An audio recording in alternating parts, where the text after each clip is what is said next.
Close your eyes.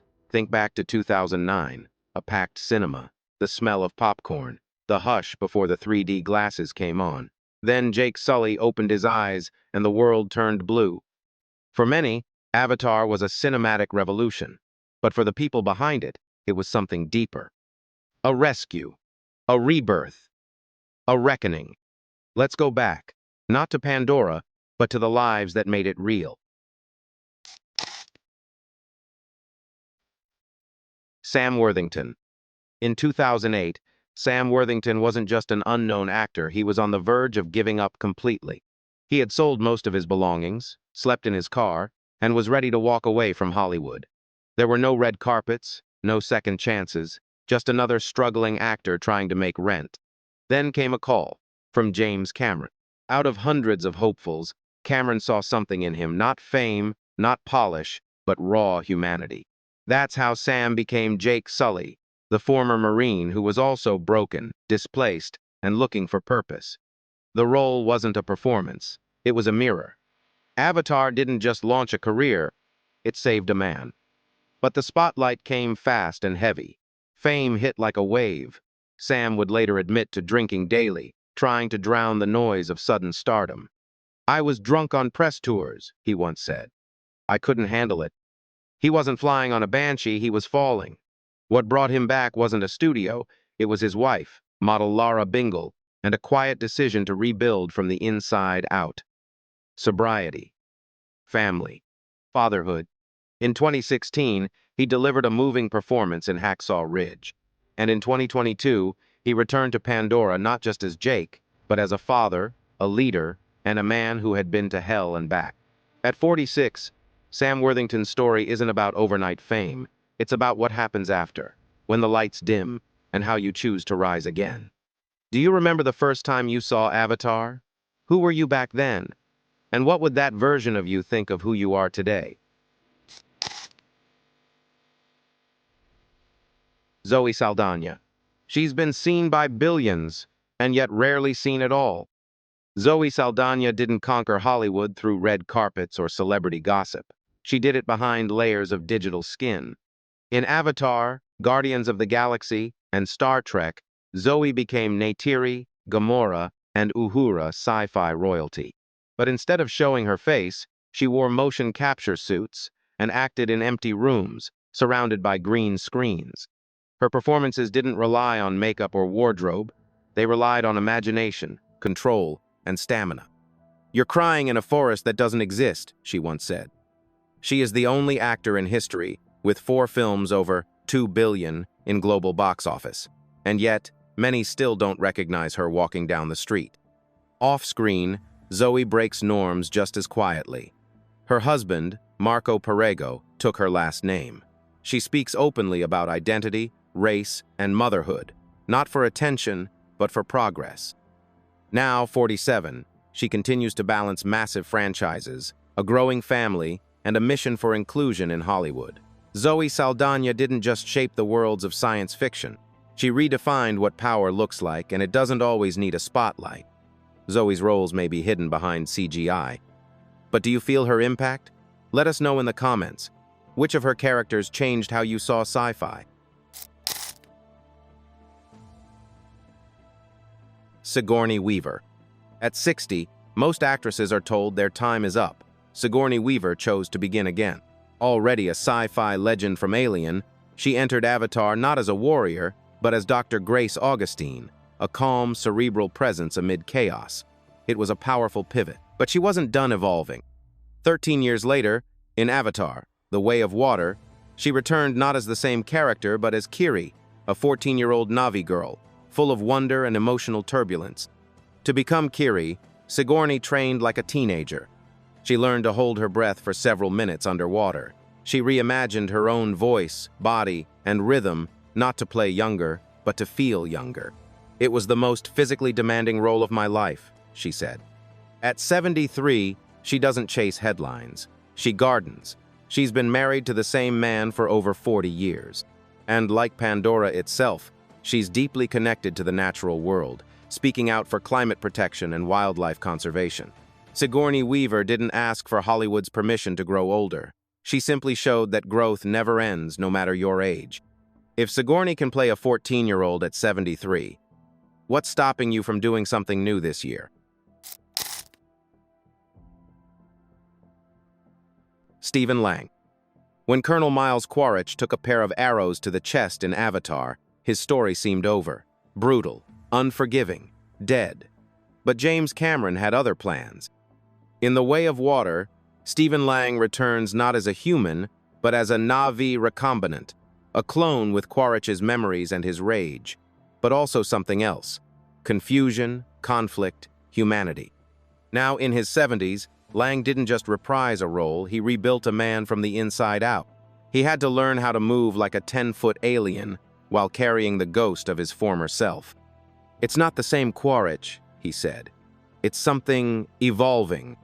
Lang brings a weight to his work that isn't just physical, it's theatrical, psychological. Years on stage prepared him to find subtlety even in rage. Off-screen, he's steady and grounded, a family man, fiercely private. He doesn't seek stardom, he seeks a story. Stephen Lang proves that the most unforgettable villains aren't the loudest. They're the ones who make you wonder, what if they're not so different from us, after all? Giovanni Ribisi. Sometimes, playing the villain means playing it flat. But Giovanni Ribisi wanted more. In Avatar, 2009, Giovanni Ribisi played Parker Selfridge, the smirking corporate suit behind the RDA's greed. He wasn't evil, just indifferent. And forgettable by design. But Ribisi isn't forgettable. Long before Avatar, he stood out in Saving Private Ryan, Boiler Room, and Friends. His strength has always been nuance, a nervous flicker in the eyes, a stammer that reveals guilt, a pause that says more than a speech. After Avatar, Ribisi pushed for roles with moral weight. He led the Amazon series Sneaky Pete, playing a con man so layered you're not sure whether to root for him or run from him. He returned in Avatar, The Way of Water, older, sharper, more calculating. But the real evolution was internal. The flat villain now has shadows, regret, complexity. Away from the screen, Giovanni keeps a low profile. He's a member of the Church of Scientology, rarely discussed. He doesn't seek attention, he seeks roles that say something. Giovanni Ribisi reminds us that growth doesn't always mean changing jobs. Sometimes it means going deeper into the same role and finding a person there. Two icons, two energies, Trudy or Quaritch. Who left a bigger mark on you? Tap their name in the comments. Joel David Moore. While explosions in Warcraft took center stage in Avatar, Joel David Moore's Norm Spellman offered something else: curiosity, humility, and hope. As a young scientist who joined the Avatar program, Norm didn't fight for Pandora with weapons. He fought with knowledge. And in many ways, he was our eyes, the human who respected the alien world more than his own. Joel wasn't a blockbuster name. Before Avatar, he was best known for comedic roles in Dodgeball and Grandma's Boy. But in Avatar, he revealed another side: compassionate, sincere, quietly brave. Instead of chasing stardom, Joel chose purpose. After Avatar, he shifted toward directing, crafting indie films like Youth in Oregon, stories that explore life, death, and the quiet moments in between. He reprised his role in The Way of Water, proving that Norm's presence wasn't about size or strength, it was about soul, a bridge between science and spirit. Off-screen, Joel keeps his life private. No scandals, no noise, just work that matters. Some characters shout to be heard. Joel David Moore whispered and we listened. Michelle Rodriguez. She doesn't fit the mold and she never wanted to. She exploded onto the scene in Girl Fight, 2000, fists flying and unapologetically fierce. By the time Avatar arrived, she was already Hollywood's go-to warrior. But Trudy Chacon was different. She wasn't the lead. She didn't have powers. But she had something rarer: a conscience. In Avatar, Trudy is a combat pilot who defects from her own people to fight for Pandora. Her death was swift, brave, and unforgettable, a human siding with a higher truth. And in real life, Michelle has never stopped fighting. She's been the beating heart of the fast, furious franchise, pushing for better roles for women, demanding narrative purpose, and doing her own stunts, not to look tough, but to be authentic. She's open about her sexuality. She challenges Hollywood's norms, and she lives by her own code even when it means walking away. Now 47, Michelle Rodriguez still doesn't care about approval. She cares about truth, power, and integrity. Some actors follow the rules. Michelle built her own playbook and blew up the game along the way.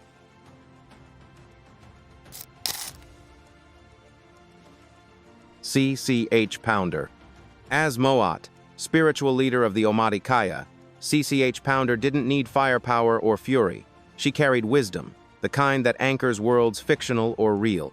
Her presence in Avatar was quiet but powerful. She was the voice of Iowa, of balance, of legacy. When Jake Sully stumbled through his transformation, it was Moat's words that steadied him. And when audiences heard her, they believed her. Off-screen, CCH Pounder has built a life as rich and purposeful as her characters. From The Shield to NCIS, New Orleans, she's played judges, doctors, matriarchs, women of dignity and force. But she's also a champion of culture. She co-founded the Pounder Cone Art Collection, preserving and promoting African and diaspora artists. Her late husband, Boubacar Cone, shared this mission, and she's carried it on since his passing. At 72, she still works, still creates, still stands for stories that don't shout but endure. CCH Pounder didn't come to Pandora for glory. She came to remind us that strength can still be. That tradition matters, and that every world, real or imagined, needs a voice of the ancestors. Some performances don't need fame to matter. If you know someone like that in real life, someone who leads quietly, tag them here. They deserve it. Wes Studi. In Avatar, he played Atukan, chief of the Omaticaya clan, father of Neytiri, proud, grounded, fierce. His screen time was short, but his presence was unforgettable, because Wes Studi has always been more than a role. A member of the Cherokee Nation, a Vietnam War veteran, a man who redefined how Native Americans are portrayed in film. Before Avatar, he embodied resistance in The Last of the Mohicans, sorrow in Geronimo, and wisdom in Dances with Wolves. He gave indigenous characters something they were rarely allowed: depth, dignity, danger, and pain. At 62, Avatar wasn't a breakthrough, it was a continuation. And in 2019, at age 72, Wes made history as the first Native American actor to receive an honorary Oscar. A moment that wasn't just overdue, it was necessary. Off-screen, he advocates for Native rights, language preservation, and authentic storytelling. He doesn't just play ancestors, he is one. Wes Studi didn't need a leading role to lead. He carried his people's voice into a billion-dollar world and made sure it was heard. They were unknowns, icons, rebels, and visionaries. And through Avatar, they found each other, and we found them. Their legacy is not just in box office records. It's in the memories, the inspiration, and the world they helped us believe in. And as the next chapter unfolds, so does their story.